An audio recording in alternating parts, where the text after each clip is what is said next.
नमस्कार दोस्तों, मैं डॉक्टर कुलदीप कुमार के सर आप सभी का बहुत बहुत स्वागत करता हूं एक नए बिंदु के साथ, एक नई कड़ी के साथ, एक नई शुरुआत के साथ। तो आज का हमारा बिंदु है नाटक। अब नाटक से संबंधित क्या रहता है कि हाँ साथियों, अगर किसी ने चैनल को सब्सक्राइब नहीं किया है तो वो अवश्य कर लें और शेयर भी अवश्य करें और अच्छी से अच्छी जानकारी आपको इस आज की कड़ी में दी जाएगी। और साथ साथ में मैं बता देना चाहता हूँ कि आज हम लोग नाटक से संबंधित कुछ महत्वपूर्ण तथ्यों के बारे में बातचीत करेंगे और प्रत्येक जो तथ्य हम बताएंगे आपको वो पूर्णतः प्रमाणिक पुस्तकों के माध्यम से ही आपको बताया जाएगा। और चूंकि आज हम जो प्रमुख रूप से करने जा रहे हैं वो नाटक है और नाटक में हम नाटक से संबंधित जो भी महत्वपूर्ण बातें हैं, जैसे अपना नाटक जो चल रहा है, नाटक का ही हमारे टेस्ट हुआ है और नाटक से संबंधित बहुत सी बातें मैं बताने का प्रयास कर रहा हूँ, टुकड़ों में बांट के उनको बताने का प्रयास कर रहा हूँ। एक साथ थोड़ी क्लास भारी हो जाती है, थोड़ा बोझिल सा भी लगने लग जाती है। तो आज हम जो बात करेंगे वो करेंगे कि नाटकों में प्रथम कौन से नाटक है, प्रथम नाटक कौन से हैं और नाटकों से संबंधित कुछ विशेष बातें क्या है जो अक्सर परीक्षाओं में पूछी जाती है।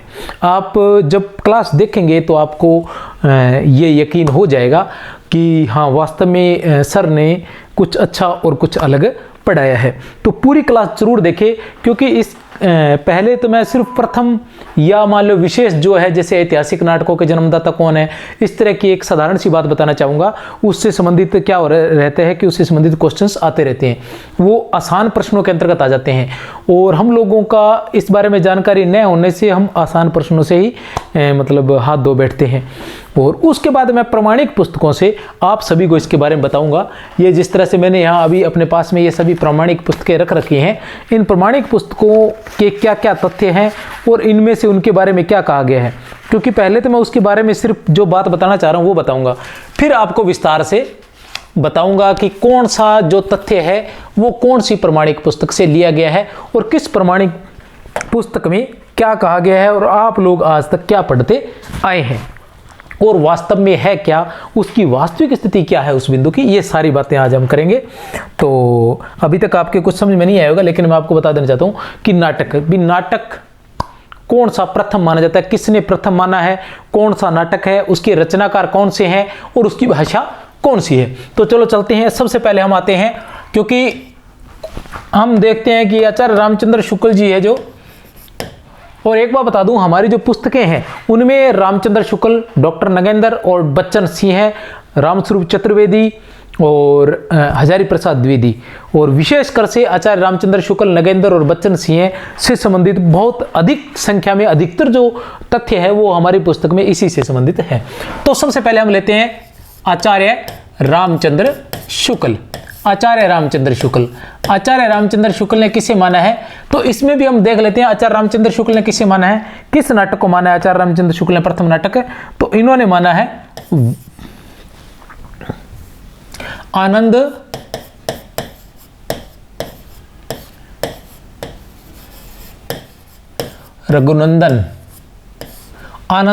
रघुनंदन। अब इस आनंद रघुनंदन को किस किस ने माना है वो मैं एक साथ बता देना चाहता हूं। आचार्य शुक्ल, बच्चन, बाबू, ब्रज। शुक्ल आचार्य रामचंद्र शुक्ल। उसके बाद आते हैं हम 2 नंबर पर शुक्ल बच्चन सिंह है। फिर आते हैं हम शुक्ल बच्चन बाबू गुलाब राय। फिर आते हैं हम 4 नंबर पर ब्रज रतन दास। तो मैं आपको बता देना चाहता हूं इन चारों ने, आचार्य शुक्ल, बच्चन, बाबू और ब्रज, शुक्ल, बच्चन, बाबू और ब्रज, इन चारों ने किसे माना है, आनंद रघुनंदन को ही हिंदी साहित्य का प्रथम नाटक माना है। किसे, आनंद रघुनंदन को। अब आते हैं आनंद रघुनंदन के रचनाकार कौन थे, महाराजा विश्वनाथ सिंह है। आनंद रघुनंदन के जो रचनाकार है वो कौन है? महाराजा विश्वनाथ सिंह है। अब इसकी भाषा कौन सी है? भाषा की बात करें तो इसकी भाषा जो है वो है ब्रजभाषा। कौन सी भाषा है? ब्रजभाषा।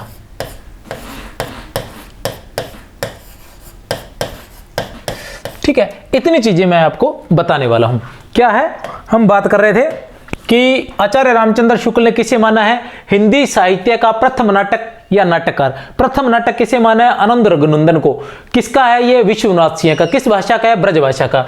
बच्चन सिंह ने आनंद रघुनंदन को, और उसके रचनाकार कौन है? विश्वनाथ सिंह, ब्रजभाषा में। तो ये आप देख सकते हो। उसके बाद आते हैं हम, मैं इनके बारे में पुस्तकों में क्या लिखा हुआ है विस्तार से, पुस्तकों में क्या लिखा हुआ है, किस प्रकार लिखा हुआ है, वो भी अभी ये किताबें मैंने यहाँ निकाल के रखी हुई है। हिंदी साहित्य के जो भी प्रमाणिक ग्रंथ है जहाँ से हम पढ़ते हैं, तो वो मैं उनके बारे में बताऊंगा कि वास्तव में इनके बारे में उन्होंने क्या लिखा हुआ है। उन्हीं किताबों से ही पढ़कर बताऊंगा। ठीक है, तो उसके बाद आते हैं ब्रजरतन दास। ब्रजरतन दास के बाद आते हैं हम डॉक्टर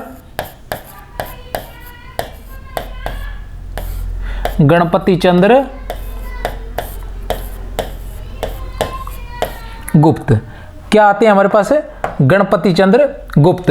गणपति चंद्र गुप्त ने क्या माना है? गोरक्ष विजय को। कौन से नाटक को माना है? गोरक्ष विजय को। किसने माना है? डॉक्टर गणपति चंद्र गुप्त ने। किसने? डॉक्टर गणपति चंद्र गुप्त ने किसको माना है? गोरक्ष विजय को माना है। अब गोरक्ष विजय जो है वो किसका है? गोरक्ष विजय जो है वो किसका है? विद्यापति का। किसका है? विद्यापति का नाटक है। और किस भाषा का है? विद्यापति की बात करते हैं तो हमें भाषा याद ही होनी चाहिए। कौन सी भाषा का है? मैथिली भाषा का। कौन सी भाषा का नाटक है ये? मैथिली भाषा का नाटक है। कौन सा? डॉक्टर गणपति चंद्र गुप्त कृत गोरक्ष विजय। ठीक है, विद्यापति कृत। जीभ घूम रही है, पता नहीं क्या बता। फिर आते हैं 6 नंबर पर। 6 नंबर पर हम बात करते हैं दशरथ ओझा की। किसकी बात करते हैं? डॉक्टर दशरथ ओझा। डॉक्टर दशरथ ओझा। इन्होंने किसको माना है? इन्होंने माना है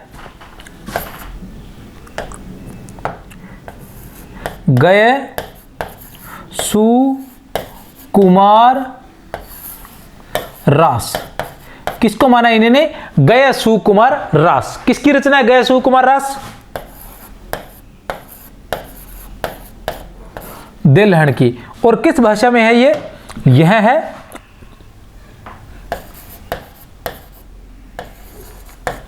अपभ्रंश में।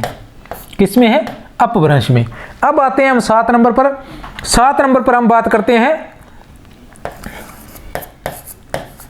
भारतेंदु की। भारतेंदु ने किसे माना है प्रथम नाटक? तो भारतेंदु ने माना है अपने पिता के ही नाटक नहुष को। किसको? नहुष को। अपने पिता के ही नाटक नहुष को जो है प्रथम नाटक माना है। और क्या नाम था इनके पिता का? गोपाल चंद्र। रीतिकाल के प्रमुख रचनाकार थे गोपाल चंद्र गिरिधर दास। गोपाल चंद्र गिरिधर दास। किस भाषा का नाटक है? तो यह है ब्रजभाषा का। किस भाषा का? ब्रजभाषा का। अब आते हैं 8 नंबर पर। 8 नंबर पर हम देखते हैं नगेंद्र ने। डॉक्टर नगेंद्र ने हिंदी साहित्य का प्रथम नाटक किसे माना है? तो नगेंद्र ने माना है विद्या सुंदर को। विद्या सुंदर को। यह भी देखेंगे कि इन्होंने क्या लिखा है इसके बारे में। किसका है विद्या सुंदर? भारतेंदु का। किसका नाटक है ये? भारतेंदु का नाटक है। क्या लिखते हैं इसके बारे में डॉक्टर नगेंद्र? इनके बारे में क्या लिखते हैं ये भी मैं थोड़ा सा आप लोगों को बताना चाहता हूं। तो सबसे पहले हम बात करते हैं ये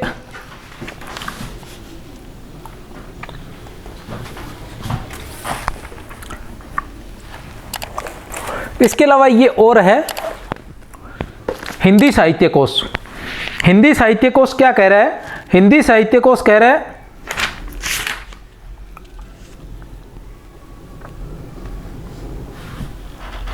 हिंदी साहित्य कोश ने मतलब हम प्रमाणिक पुस्तकें जिसके बारे में हम मतलब क्या कहते हैं आपत्ति वगैरह जाहिर कर सकते हैं, तो ये हिंदी साहित्य कोश है, भाग 1 है। तो कौन कौन है इसके संपादक, वो भी वैसे तो डॉक्टर धीरेन्द्र वर्मा को हम जानते हैं, लेकिन उसके अलावा जो नाम है वो भी मैं आप लोगों को बता देना चाहता हूँ। बहुत महत्वपूर्ण पुस्तक है, वैसे जो तैयारी कर रहे हैं उनके इतनी काम की नहीं है क्योंकि बहुत बड़ी है, उलझ जाओगे। संपादक धीरेन्द्र वर्मा, ब्रजेश्वर वर्मा, धर्मवीर भारती, रामस्वरूप चतुर्वेदी और संयोजक है रघुवंश। ठीक है, धीरेन्द्र वर्मा, ब्रजेश्वर वर्मा, धर्मवीर भारती, रामस्वरूप चतुर्वेदी और रघुवंश, ये इसके संपादक है। इन्होंने भी हिंदी साहित्य कोश ने भी किसको माना है? इन्होंने भी बहुत ही प्रमाणिक है कि इन्होंने नहुस को ही माना है। इन्होंने भी किसको माना है? हिंदी साहित्य कोश भी आप चाहें तो 9 नंबर पर लिख सकते हैं। पुस्तक का नाम हिंदी साहित्य कोश। ठीक है, हिंदी साहित्य कोश भी कर सकते हैं या डॉक्टर धीरेन्द्र वर्मा भी कर सकते हैं, लेकिन डॉक्टर धीरेन्द्र वर्मा इसलिए नहीं कह सकते क्योंकि इसमें कहीं ना कहीं जो संपादक मंडल है उन सब ने लिखा होता है, आगे उनके नाम भी लिखे हुए इस ग्रंथ में कि ये वाला जो तथ्य है वो किसने संपादित किया है या किसने लिखा है। तो इसलिए प्रॉपर हम डॉक्टर धीरेन्द्र वर्मा नहीं कह सकते, और कहे तो भी कोई बात नहीं है। तो हिंदी साहित्य कोश के अनुसार कौन सा है? हिंदी साहित्य कोश के अनुसार नहुस नाटक ही है। हिंदी साहित्य कोश के अनुसार कौन सा है? नहुस नाटक ही है। नहुस मात्रा छोटी है, सॉरी। ठीक है, किसका? ये गोपाल चंद्र गिरधरदास का। गोपाल चंद्र गिरधरदास कौन थे? भारतेंदु जी के पिता ही थे।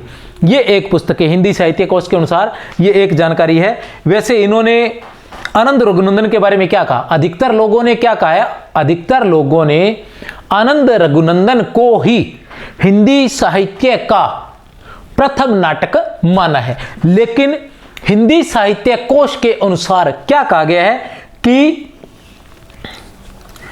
आनंद रघुनंदन, हनुमान नाटक, रघुनाथ रूपक, जानकी रामचरित, प्रबोध चंद्रोदय नाटक जैसे नाटकों की परंपरा मिलती रही है, पर यह वास्तव में नाम मात्र के ही नाटक है। ये या तो अधिकांशतः अनुवादित है या रामायण और महाभारत की कथाओं पर आधारित पद्यात्मक कृतियां हैं। तो आनंद रघुनंदन भी उन सभी नाटकों में आ जाते हैं जिनके बारे में उन्होंने कहा है कि ये नाटक क्या है? ये जो नाटक है ये अधिकांशतः अनुवादित है और रामायण और महाभारत की कथाओं पर आधारित पद्यात्मक कृतियां हैं और वास्तव में ये नाम मात्र के ही नाटक है। ऐसा हिंदी साहित्य कोश ने कहा है, उनके अंदर आनंद रघुनंदन भी आ जाता है। तो थोड़ा बहुत आपके समझ में आया होगा। जो बच्चे मतलब लंबे समय से तैयारी कर रहे हैं उनके तो ये कहानी समझ में आ जाएगी, लेकिन जो नहीं कर रहे हैं कृपया वो ये कहानी समझ लें, ये आसान प्रश्नों में आने वाले प्रश्न है। इसके बाद हम बात करते हैं, ये तो थी आनंद रघुनंदन के हिंदी साहित्य कोश के अनुसार। अब ये है हिंदी नाटक उद्भव और विकास, दशरथ ओझा की पुस्तक है। हिंदी नाटक उद्भव और विकास, दशरथ ओझा की पुस्तक है। नोट कर लें, वैसे भी पूछ सकते हैं, नाटक से संबंधित सबसे महत्वपूर्ण पुस्तक ये मानी जाती है, दशरथ ओझा की। तो दशरथ ओझा ने किसको माना है? दशरथ ओझा जी ने माना है गया सुकुमार रास दिलहन की रचना को। किसको माना है? गया सुकुमार रास दिलहन की रचना को। अब ये कहां लिखी गई थी?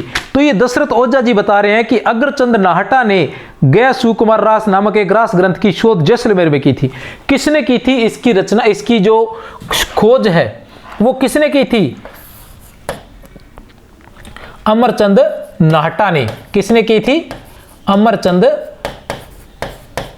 नाहटा ने। थोड़ा सा और आगे चलते हैं, किसकी बात कर रहे हैं हम? गया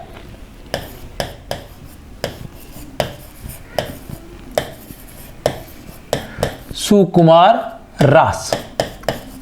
किसका है ये? दिलहन का है। ठीक है, इसकी खोज किसने की थी? खोज की सी अग्रचंद नाहटा ने। खोज किसने की थी? अग्रचंद नाहटा ने की थी। और कहाँ की थी? जैसलमेर में। कहाँ की थी? जैसलमेर में इसकी खोज की थी। इसकी खोज जैसलमेर में की थी। और ये ऐसा कहा जाता है, दशरथ ओझा जी ये कहते हैं कि इसकी जब रचना हुई थी उस समय 2 भाषाएं संधि काल चल रहा था। कुछ भाषाओं का संधि काल चल रहा था। कौन सी संधि काल चल रहा था? ग्राम्य, अपभ्रंश और राजस्थानी हिंदी, क्योंकि राजस्थानी भी हिंदी का ही एक भाग है। तो ग्राम्य, अपभ्रंश और राजस्थानी हिंदी, इन तीनों का क्या चल रहा था? इन तीनों भाषाओं का संधि स्थल चल रहा था। तो अधिकतर गै सुकुमार रास से पहले या इस काल के अंदर जितने भी रासक लिखे गए थे वो सभी किसमें थे? उनमें जो महत्वपूर्ण भाग था वो था अपभ्रंश का।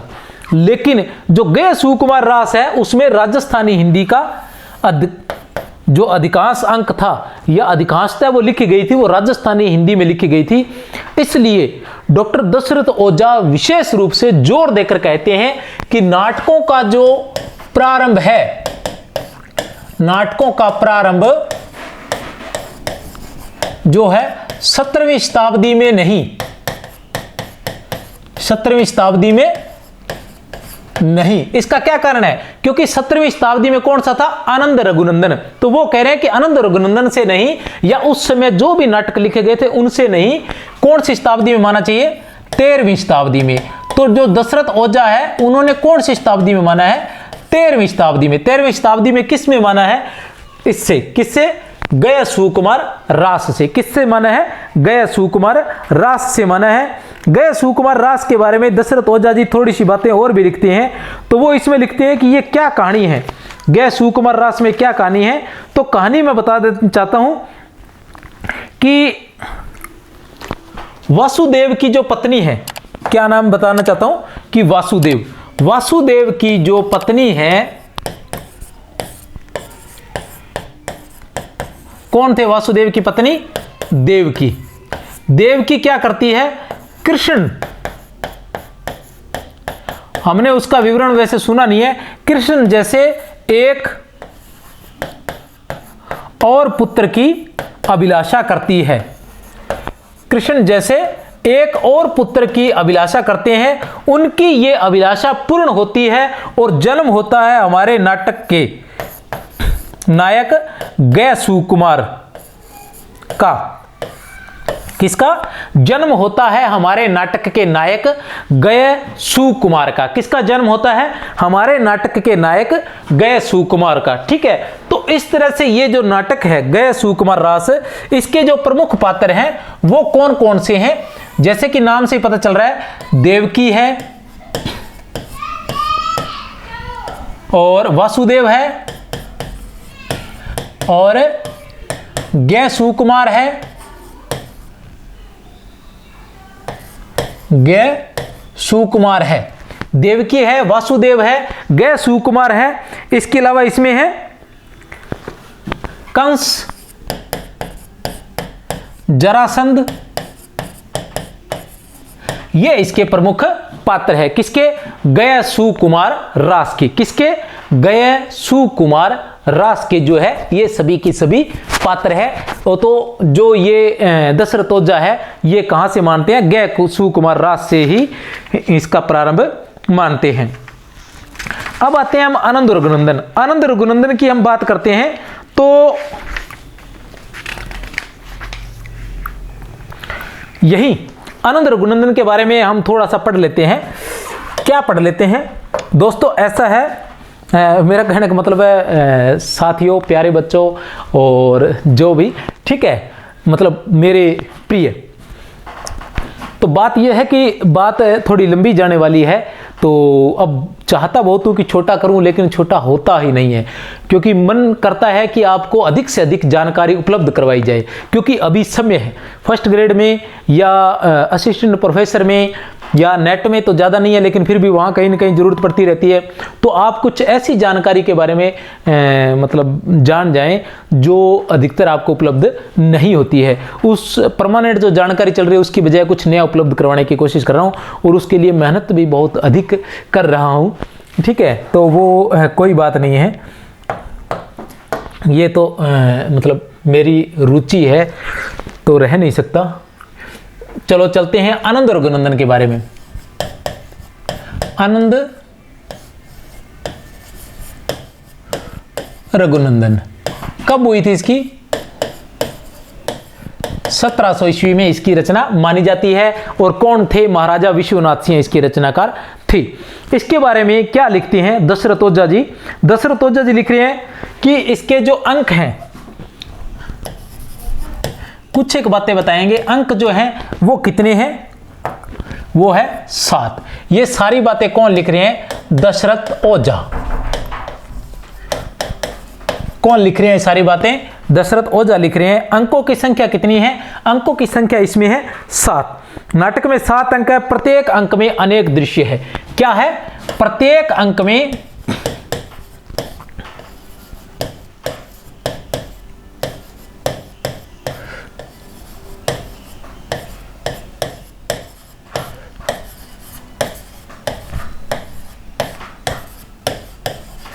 अनेक दृश्य है। जो नए बच्चे हैं वो जानकारी से घबराए नहीं, कोई बात नहीं, सब चलता रहता है, ऐसी कोई बात नहीं है। ठीक है, अंक की बात है, 7 अंक माने गए हैं। रस की बात करें तो रस कौन सा है? डॉक्टर दशरथ ओझा के अनुसार इसमें प्रमुख रूप से वीर रस है। कौन सा है? वीर रस। और अन्य सहायक रस जो है वो है करुण और भयानक। करुण और भयानक, ये दोनों क्या है? सहायक रस है। मुख्य रस जो है वो वीर है। आनंद रघुनंदन, आनंद रघुनंदन का जो मुख्य रस है वो वीर है। और इसके अलावा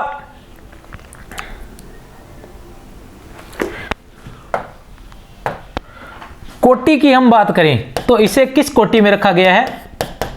नाटकों की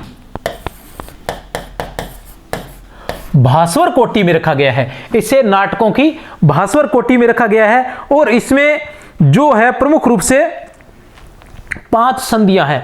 अलग बिल्कुल 5 संधियां हैं। जो मैंने संधियां करवाई हैं उनसे अलग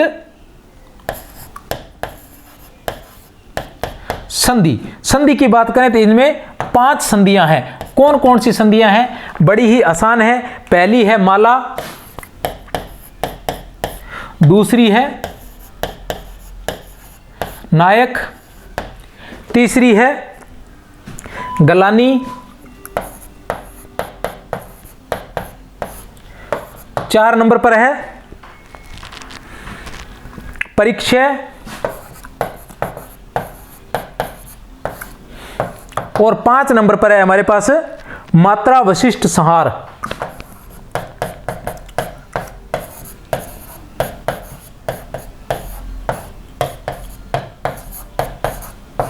ठीक है, ये 5 संधियां है इसमें। ठीक है, कौन कौन सी है? माला है, नायक है, गलानी है, परिक्षय है और मात्रा वशिष्ठ संहार। मात्रा वशिष्ठ संहार, ये 5 जो संधियां इसमें बताई गई हैं। अब बात आती है कि इसके बारे में पात्र कौन कौन से हैं? इसके पात्रों की बात करें तो पात्रों के बारे में जो है, अब हम कहानी शुरू करते हैं किससे?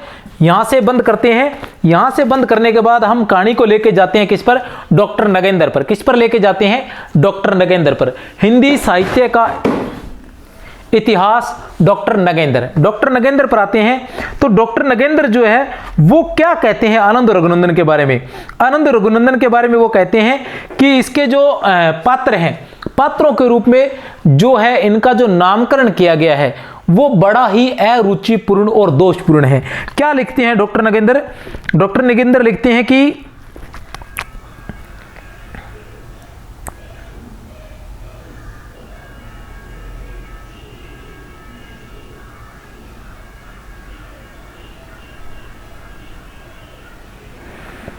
पात्रों के लोक प्रचलित नामों को बदलकर दुर्बोध बना दिया गया है। पात्रों के लोक प्रचलित नामों को बदलकर उन्हें दुर्बोध बना दिया गया है।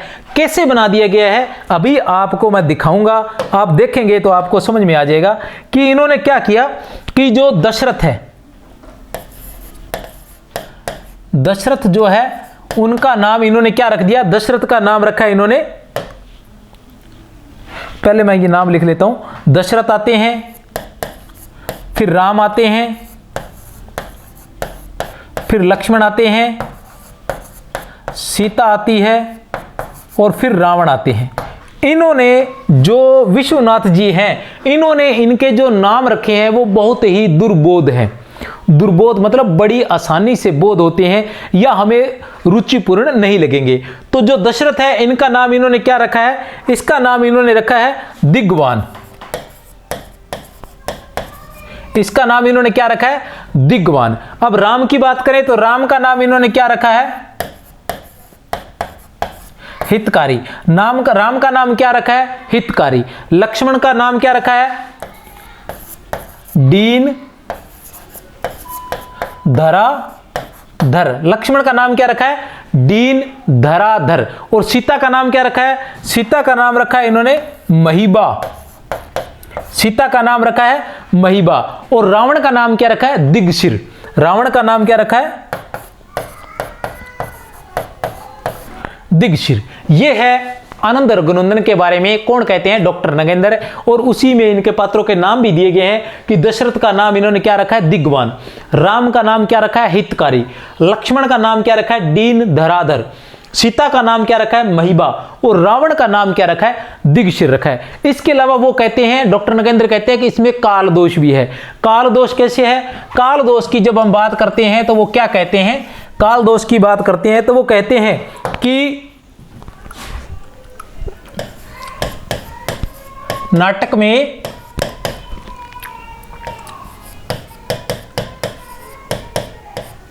संस्कृत, फारसी, बांग्ला, हिंदी आदि, संस्कृत, फारसी, बांग्ला, हिंदी, अंग्रेजी आदि अनेक भाषाओं का मतलब काल का ध्यान नहीं रखा गया। ऐसे मतलब जिस काल में नाटक की रचना हो रही है उस काल में कौन सी भाषा प्रचलित थी, इस बात का बिल्कुल भी ध्यान नहीं रखा गया और सभी प्रकार के शब्दों का विश्वनाथ जी ने प्रयोग कर दिया। तो इस तरह से ये नाटक की श्रेणी में नहीं आता। हालांकि अधिकतर विद्वानों ने इसे प्रथम नाटक माना है, लेकिन डॉक्टर नगेंद्र कहते हैं कि नाटक की श्रेणी में नहीं आता। इसके अलावा जो अलग अलग नाटक माने गए उनके बारे में भी इन्होंने अपने हिंदी साहित्य के इतिहास में विस्तार रूप से उनका तोड़ किया है और उनके बारे में बताया है कि उन्हें क्यों हिंदी प्रथम ग्रंथ नहीं माना जा सकता। और वो क्या लिखते हैं? वो लिखते हैं कि हिंदी नाटकों का आरंभ भारतेंदु हरिश्चंद्र से ही स्वीकार किया जाना चाहिए। सीधे सीधे शब्दों में लिखते हैं डॉक्टर नगेंद्र अपने हिंदी साहित्य के इतिहास में कि हिंदी नाटकों का आरंभ भारतेंदु हरिश्चंद्र से ही स्वीकार किया जाना चाहिए। ठीक है। इसके पूर्व जिन नाट्य कृतियों प्राणचंद चौहान कृत रामायण महानाटक, लच्छी राम कृत करुणाभरण, निवाज कृत शकुंतला, महाराज विश्वनाथ सिंह कृत आनंद रघुनंदन, रघुराय कृत सभासार, उदय कृत राम करुणाकर एवं हनुमान नाटक का उल्लेख मिलता है, वे वस्तुतः नाटक नहीं है, ये पद्यात्मक प्रबंध है जिनमें काव्य गुणों का भी अभाव है। यही बात किसने कही थी? यही बात हिंदी साहित्य कोश में भी कही गई है कि ये सभी नाटक न होकर पद्यात्मक कृतियां हैं। ये सभी नाटक न होकर नाम मात्र के नाटक हैं। ये विशेष रूप से पद्यात्मक प्रबंध काव्य कह सकते हैं इनको, ऐसा हिंदी साहित्य कोश में कहा गया। वही बात यहां डॉक्टर नगेंद्र भी कह रहे हैं। ये क्या कहते हैं कि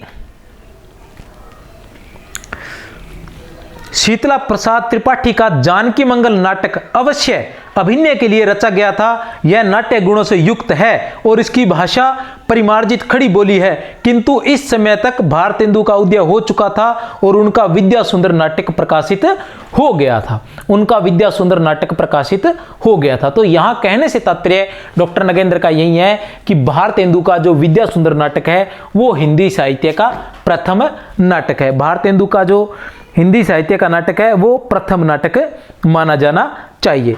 इसके अलावा ये नीचे गिर गई ये किताबें मैं उठा लेता हूं।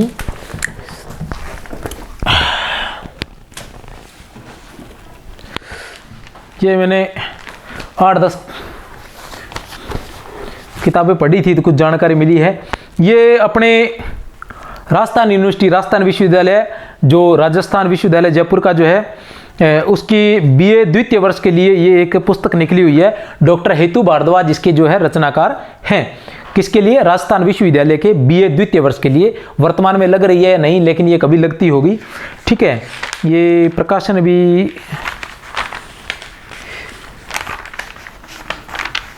नाम है हिंदी नाटक उद्भव और विकास। ये प्रकाशन 2010 का है। ठीक है, तो ये भी लिखते हैं, क्या लिखते हैं कि भारतेंदु ही हिंदी नाटकों के जन्मदाता है। भारतेंदु ही हिंदी नाटकों के जन्मदाता है। उनका वैदिक की हिंसा हिंसा न भवती ही हिंदी का सर्वप्रथम मौलिक नाटक है। कौन? हेतु भारद्वाज। मौलिक नाटक की बात करते हैं। और वैसे अगर प्रथम नाटक की बात करें तो वो विद्या सुंदर की बात करते हैं। कौन? हेतु भारद्वाज जी। ठीक है, और ये शिव कुमार शर्मा जी भी क्या लिखते हैं, लेकिन ये चला गया कहीं। मैंने निकाल के तो रखा था, लेकिन ये गुम गया है कहीं, पता नहीं किस पृष्ठ पर था। अच्छा, ये बातें रह गई थी। आचार्य रामचंद्र शुक्ल लिखते हैं कि गद्य रचना के अंतर्गत भारतेंदु का ध्यान पहले नाटकों की ओर ही गया। अपनी नाटक नाम की पुस्तक में उन्होंने लिखा है कि हिंदी में मौलिक नाटक उनके पहले 2 ही लिखे गए।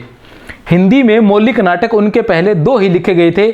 महाराज विश्वनाथ का आनंद रघुनंदन नाटक और बाबू गोपाल चंद्र का नहुष नाटक। कहने की आवश्यकता नहीं कि ये दोनों ब्रज भाषा में थी। क्या कह रहे हैं? आचार्य रामचंद्र शुक्ल ये कहना चाह रहे हैं कि भारतेंदु जी ने लिखा था कि उनसे पहले उन्होंने अपने नाटक नाम के निबंध में, नाटक नाम का निबंध किसका था? भारतेंदु का। ठीक है, उसमें उन्होंने क्या लिखा था कि उनसे पहले 2 ही लोगों ने नाटक लिखे थे। विश्वनाथ सिंह ने आनंद रघुनंदन और उनके पिता गोपाल चंद्र गिरधरदास ने नहुष नाटक। कौन कह रहा है ये? आचार्य रामचंद्र शुक्ल के इतिहास में भारतेंदु जी कह रहे हैं। किसमें कह रहे हैं? नाटक नामक निबंध में। उन्होंने नाटक नाम से एक निबंध लिखा था, नाटक नाम से एक निबंध लिखा था, उसमें उन्होंने ये बात लिखी थी।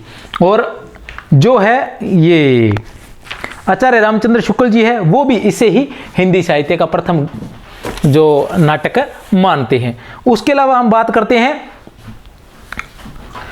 बच्चन सिंह। बच्चन सिंह हिंदी साहित्य का दूसरा इतिहास। बच्चन सिंह हिंदी साहित्य का दूसरा इतिहास और आधुनिक हिंदी साहित्य का इतिहास। बच्चन सिंह ने 2 हिंदी साहित्य के इतिहास लिखे थे, हिंदी साहित्य का दूसरा इतिहास और आधुनिक हिंदी साहित्य का इतिहास। उसमें वो लिखते हैं कि भारतेंदु हरिश्चंद्र ने नहुष को हिंदी का पहला नाटक माना है। भारतेंदु हरिश्चंद्र ने नहुष को हिंदी का पहला नाटक माना है। तो इस प्रकार जो भी जानकारी ली गई है वो पूरी की पूरी जानकारी जो है वो प्रमाणिक ग्रंथों से ही ली गई है। इसके अलावा आगे की थोड़ी सी और मैं आपको बताना चाहूंगा कि महत्वपूर्ण बातें। चलते हैं आगे,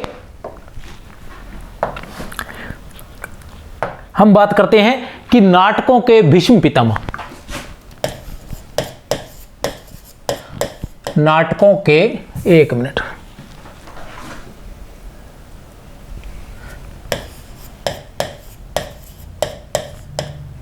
नाटकों के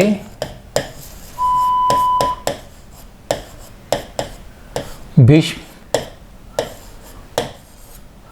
पितामह कौन थे? नाटकों के भीष्म पितामह। नाटकों के भीष्म पितामह की बात करते हैं तो कौन थे? भारतेंदु जी। कौन थे? भारतेंदु को। ये कुछ बातें हैं जो एक बार ही पढ़ ले हम तो हमें याद रह जाती है। 2 नंबर पर आता है हमारे पास कि हिंदी नाटकों के जन्मदाता। हिंदी नाटकों के जन्मदाता तो कौन थे? हिंदी नाटकों के जन्मदाता, हिंदी नाटकों के जन्मदाता भी भारतेंदु ही थे। अब आते हैं कि आधुनिक हिंदी का प्रथम अभिनीत नाटक।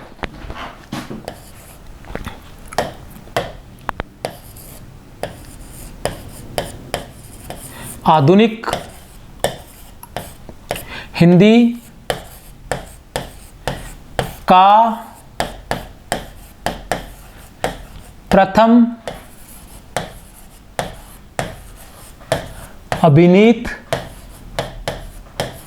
नाटक। आधुनिक हिंदी का प्रथम अभिनीत नाटक तो कौन सा था? जानकी मंगल। कौन सा था? जानकी मंगल। कौन सा नाटक था? जानकी मंगल। और कौन थे इसके रचनाकार? शीतला प्रसाद त्रिपाठी। कौन थे इसके रचनाकार? इसके रचनाकार की बात करें तो शीतला प्रसाद त्रिपाठी। कौन सा है? आधुनिक हिंदी का प्रथम अभिनीत नाटक। आधुनिक हिंदी का प्रथम अभिनीत नाटक मतलब आधुनिक हिंदी के क्षेत्र में एक ऐसा नाटक जिसे अभिनीत किया गया था मंच पर, तो कौन सा था? जानकी मंगल था। जानकी मंगल के बारे में जब हम बात करेंगे तो आपके समझ में आ जाएगा कि यही वो जानकी मंगल नाटक था जिसमें भारतेंदु जी ने लक्ष्मण जी का किरदार निभाया था। लक्ष्मण बने थे इसी जानकी मंगल में। भारतेंदु जी वो क्या बने थे? लक्ष्मण बने थे। और इसी जानकी मंगल में शकुंतला बनने के लिए प्रताप नारायण मिश्र का मुंछे मुंडवाने वाला किस्सा शायद मशहूर है। एक मिनट, मेरे दिमाग से निकल रहा है। प्रताप नारायण मिश्र ही थे। प्रताप नारायण मिश्र, बिल्कुल। प्रताप नारायण मिश्र का जो है वो मुंछे मुंडवाने वाला किस्सा मशहूर है। किसके लिए? जानकी मंगल के लिए। इसी जानकी मंगल नाटक में भारतेंदु जी ने लक्ष्मण की भूमिका निभाई थी और जो प्रताप नारायण मिश्र थे उनके मुंछे मुंडवाने का किस्सा मशहूर है कि उन्होंने शकुंतला का अभिनय करने के लिए अपनी मुंछे मुंडवा ली थी। और उस समय यह बहुत बड़ी बात मानी जाती थी। और आप जान सकते हो कि उस समय के नाटककार जो थे वो नाटकों से कितना प्रेम करते थे। अब आते हैं हिंदी का प्रथम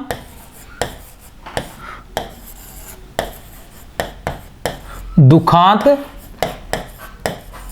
नाटक। हिंदी का प्रथम दुखांत नाटक तो कौन सा है? रणधीर प्रेम मोहिनी। हिंदी का प्रथम दुखांत नाटक की बात करते हैं तो कौन सा है? रणधीर प्रेम मोहिनी। किसका है रणधीर प्रेम मोहिनी? रणधीर प्रेम मोहिनी है आपके जानकार बंदे ही हैं। कौन है जानकार बंदे? लाला श्रीनिवास दास। क्या नाम है उनका? लाला श्रीनिवास दास। अब आप कहोगे कि हमारे जानकार कैसे हुए? हम तो नहीं जानते, आप जानते हैं और मैंने जनवाया भी है। कैसे? अभी जो पिछली क्लास थी उसके अंदर मैंने बताया है कि लाला श्रीनिवास दास का परीक्षा गुरु जो उपन्यास है वो हिंदी साहित्य का 1882 ईस्वी में लिखा गया। परीक्षा गुरु लाला श्रीनिवास दास का परीक्षा गुरु जो उपन्यास है वो हिंदी साहित्य का प्रथम उपन्यास माना जाता है। और विशेषकर किसके अनुसार? अगर विशेषकर व्यक्ति विशेष की बात करें तो आचार्य रामचंद्र शुक्ल के अनुसार हिंदी साहित्य का प्रथम उपन्यास माना जाता है लाला श्रीनिवास दास कृत। तो ये लाला श्रीनिवास दास जी इधर भी आ गए और उधर भी आ गए हैं। नाटकों में भी आ गए, उपन्यास में भी आ गए। आगे चलते हैं, हो सकता है कहानी में भी आ जाए। अब आता है हिंदी खड़ी बोली का प्रथम नाटक। हिंदी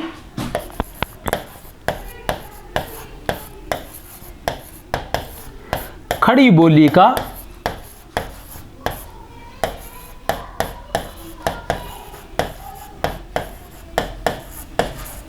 प्रथम नाटक। तो हिंदी खड़ी बोली का प्रथम नाटक की बात करें तो कौन सा है? शाकुंतलम। कौन सा है? शाकुंतलम। कौन है इसके रचनाकार? शाकुंतलम के रचनाकार राजा लक्ष्मण सिंह हैं। कौन है? राजा लक्ष्मण सिंह है। कौन है इसके रचनाकार? राजा लक्ष्मण सिंह हैं। अब हम बात करते हैं 6 नंबर पर कि ऐतिहासिक नाटकों के जन्मदाता। ऐतिहासिक आप अच्छे से जान जाएंगे। ऐतिहासिक नाटकों के जन्मदाता कौन थे? ऐतिहासिक नाटकों के जन्मदाता। ऐतिहासिक नाटकों के जन्मदाता की हम बात करते हैं तो कौन थे? आप अच्छे से जानते हैं। ऐतिहासिक जिन्हें परंपरा से प्रेम था, अपनी संस्कृति से प्रेम था और उनकी काव्य रचनाएं हो, चाहे उनके नाटक हो, चाहे उनकी कहानियां हो, उन्होंने अपनी परंपराओं से प्रेम किया था। नाम था जयशंकर प्रसाद। कमायनी 1935 के रचनाकार जयशंकर प्रसाद। फिर आता है 7 नंबर पर समस्यात्मक नाटकों के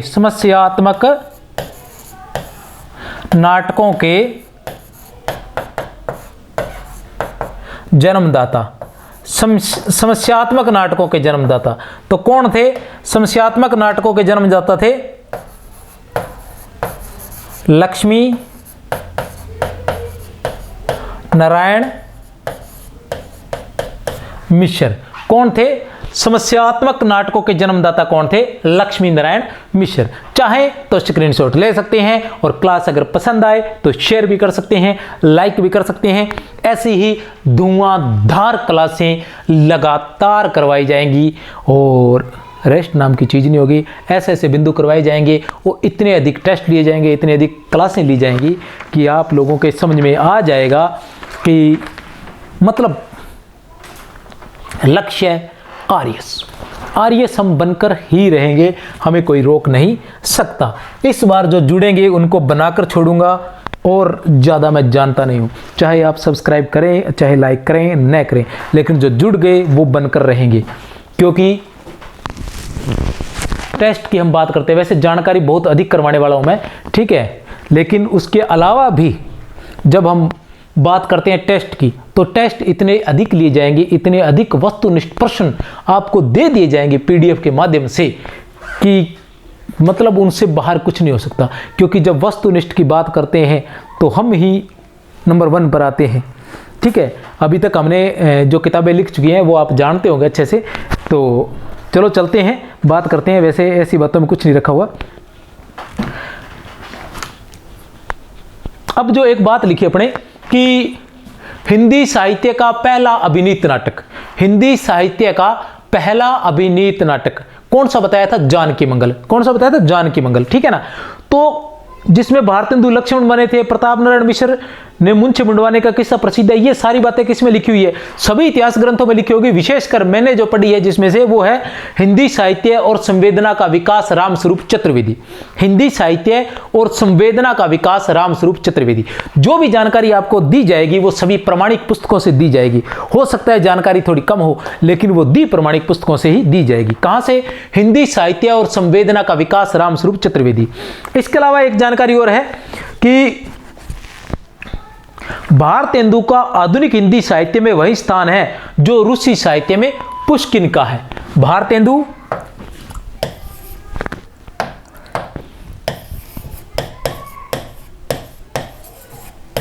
बराबर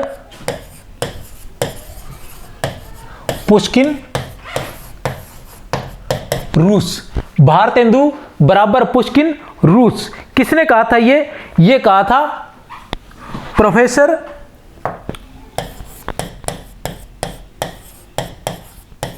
शिव कुमार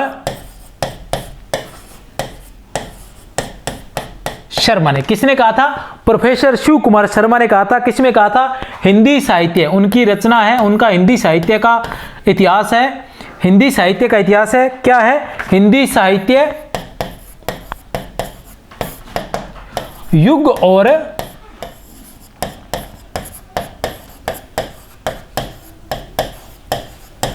प्रवृत्तियां, ये उनका ग्रंथ है, युग और प्रवृत्तियां। ये है हमारे पास प्रति पड़ी है उसकी, हिंदी साहित्य युग और प्रवृत्तियां। इसमें ये बात लिखी गई है professor Shiv Kumar Sharma MA MO LBT पता नहीं क्या क्या कर रखा है, और साथ में गणपति चंद्र गुप्त भी है, हिंदी साहित्य युग और प्रवृत्तियां। ये अपने पास एक संस्करण पड़ा है, संस्करण काफी पुराना है। हम संस्करण की बात करें तो ये संस्करण है हमारे पास, उस वक्त ये 5 रुपए में आया था। 1862 ईस्वी का हमारे पास संस्करण है। इसके प्रकाशक जगदीश चंद्र गुप्त थे, ठीक है। प्रथम संस्करण 1862 ईस्वी का, 1862 ईस्वी में था, 5 रुपए का था, और तभी का ये शायद अपने पास पड़ा है या उसका कोई है, इसमें तो 1862 ही लिखा हुआ है, ठीक है। कहीं से मिल गया, इकट्ठी करता रहता हूं। भारतेंदु कृत नाटक हिंदी के सर्वोत्तम नाटक माने जा सकते हैं, यह भी प्रोफेसर शिव कुमार शर्मा ने ही कहा है। इसके अलावा कुछ बातें और हैं जो है, हाँ एक बात और, हिंदी नाटक उद्भव और विकास। दशरथ ओझा क्या कहते हैं कि संस्कृत शैली के हिंदी के प्रथम नाटककार, संस्कृत शैली के। अब दशरथ ओझा जी ने 2 माने हैं। दशरथ ओझा की हम बात करते हैं तो हिंदी का प्रथम नाटक की बात आते हैं, तब तो वो क्या कहते हैं, गय सुकुमार रास, तब तो वो क्या कहते हैं, गय सुकुमार रास। और जब आती है संस्कृत शैली का, जब वो कहते हैं संस्कृत शैली का प्रथम नाटक है कि डॉक्टर दशरथ ओझा ने संस्कृत शैली का प्रथम नाटक किसे माना है, तब बात आ जाती है आनंद रघुनंदन की। तब कौन सा आ जाता है, आनंद रघुनंदन आ जाता है। इसे वो क्या कहते हैं, महाराजा विश्वनाथ कृत, इसे वो कहते हैं संस्कृत शैली का प्रथम नाटक। हाँ, एक बात और रही, हिंदी का प्रथम गीति नाट्य, वो वहां लिखनी थी, वहां नहीं लिखी। हिंदी का प्रथम गीति नाट्य, हिंदी का प्रथम गीति नाट्य कौन सा है, करुणालय। हिंदी का प्रथम गीति नाट्य कौन सा है, करुणालय है। और किसका है वो नाटक है जयशंकर प्रसाद का। तो प्यारे बच्चों, और तो आज की क्लास यही थी, नाटक से संबंधित कुछ महत्वपूर्ण जानकारी। अभी और भी बाकी है नाटक से संबंधित महत्वपूर्ण जानकारी। नाटककार और उनकी रचनाओं के संबंध में बाद में टॉपिक लेकर आएंगे, वो शायद छुट्टियों में ही ला पाएंगे क्योंकि अभी तो टेस्ट में हम व्यस्त रहेंगे। लेकिन फिर भी ऐसी कोशिश करेंगे क्योंकि वो जो चीज़ें आपके पास नाटक और नाटक की रचनाएं, तो वो आपके पास उपलब्ध हो जाती है। सभी के पास ऐसी किताबें हैं एक ही जैसी, जिनके अंदर नाटक और नाटककार, क्योंकि जो नाटककार थे उन्होंने जितने नाटक लिखे वो लिख दिए, पुरानी बातें चल रही हैं। अब क्या रहता है कि और वो सब हमारे पास उपलब्ध है।